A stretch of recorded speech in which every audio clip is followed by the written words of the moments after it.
பற்றி ஆகாஷ் அவர்கள் வந்து உரையாற்றுவார். ஐயா வணக்கம். நான் அழகு 7 பற்றி பேச முடியுறேன் ஐயா. அழகு 7 பற்றி பேசுகிறேன். வெரி இன்ட்ரெஸ்டிங் சாப்டர் ஐயா. இப்போ நீங்கள் ஒரு பர்த்டே ஃபங்க்ஷனுக்கு போகிறீங்க. இப்போ அவங்க ஒரு ஐஸ்கிரீம் சாப்பிட்டீங்கன்னா அந்த கோன் இருக்கும், அந்த கோனோட கனவை கூட நம்ம அழகு 7 கண்டுபிடிக்கலாம் ஐயா. அதே மாதிரி இப்போ என்ன சொல்லி கேக் வெட்டும் போது எல்லாருக்கும் ஒரு பர்த்டே கேப் கொடுப்பாங்க, ஒரு கேப் கொடுப்பாங்க.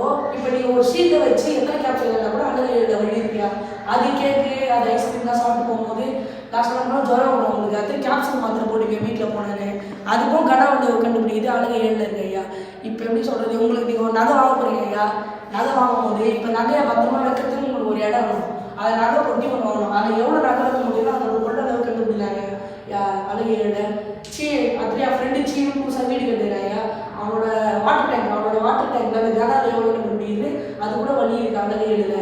இப்போ நீ ஒரு 4 பேர் டென்ட்டு போட்டு எங்கேயோ இருக்கு ட்ரெக்கிங் போட்டு அப்போ அந்த ஒருத்தருக்கு 22 m²னா அப்போ 4 பேர் எவ்வளோன்னு கண்டுபிடிக்கிறாங்க. எக்ஸாம்பிளுக்கு ஒரு பால் டப்பாவில் எத்தனை லிட்டர் பால் ஊற்ற முடியும்னு கண்டுபிடிக்கிறாங்க.